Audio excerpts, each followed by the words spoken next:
Assalamualaikum warahmatullahi wabarakatuh. Selamat berjumpa lagi di channel Jas Merah.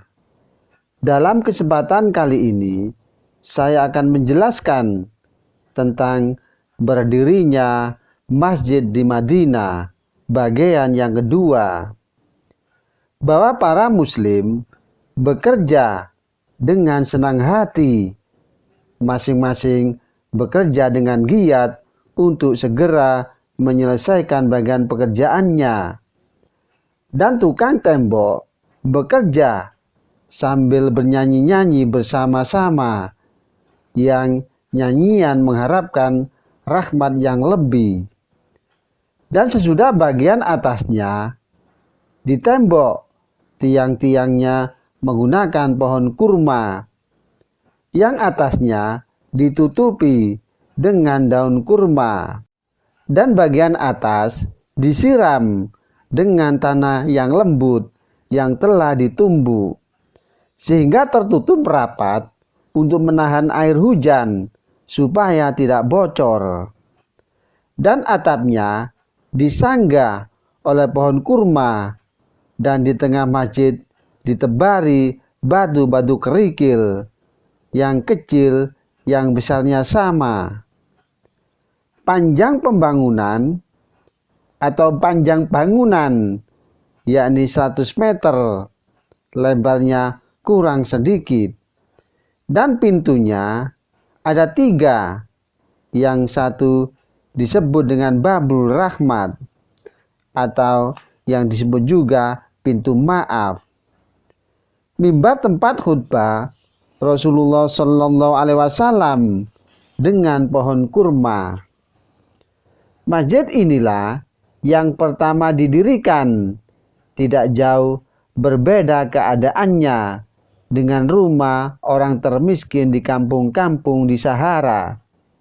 Semua bangunan yang tidak ada keanehannya, hanya sekedar untuk memenuhi kebutuhan sholat, dan kelak akan dibangun kembali setelah agama Islam tersebar luas.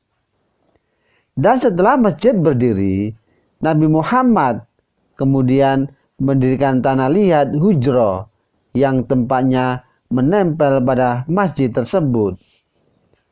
Beliau menyuruh putra pungutnya, yakni Zaid, pergi ke kota Mekah untuk menjemput keluarganya. Dan setelah rumah selesai, beliau pindah dari rumahnya Ayub, mengisi rumahnya yang baru selesai, dan bersama keluarganya yang baru datang dari kota Madinah. Dan kaum muhajirin sangat senang karena menerima pengakuan yang demikian baiknya dari pribumi kaum Ansor. Dan setiap pribumi yang menerima tamu sangat gembira karena bisa menolong sesama orang yang sedang tertimpa musibah. Dan meskipun menerimanya di rumah yang dibuat dari pohon kurma.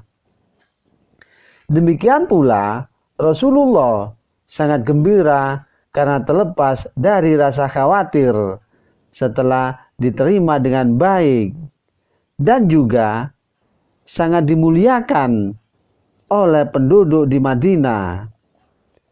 Penerimaan dan penghormatan yang ditunjukkan demikian baiknya sehingga Rasulullah mempunyai keyakinan bahwa kaum pribumi itu tabiatnya baik dan ramah kepada tamu, bahwa tabiat dan kebiasaannya perlu dilestarikan agar demikian seterusnya, dan jangan sampai berubah oleh adanya godaan yang kemungkinan akan datang.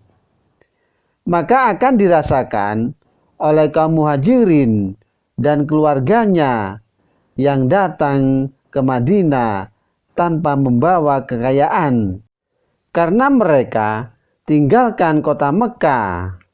Mereka datang ke kota Madinah memasrahkan diri kepada kaum Ansor dan meminta perlindungan termasuk apa yang dibutuhkan. Dan kalau saja kaum Ansor tidak tergoda oleh tindakan atau bujuk rayu dari kaum Quraisy yang berada di kota Mekah, pasti kaum Muhajirin yang meminta perlindungan akan menerima kesenangan.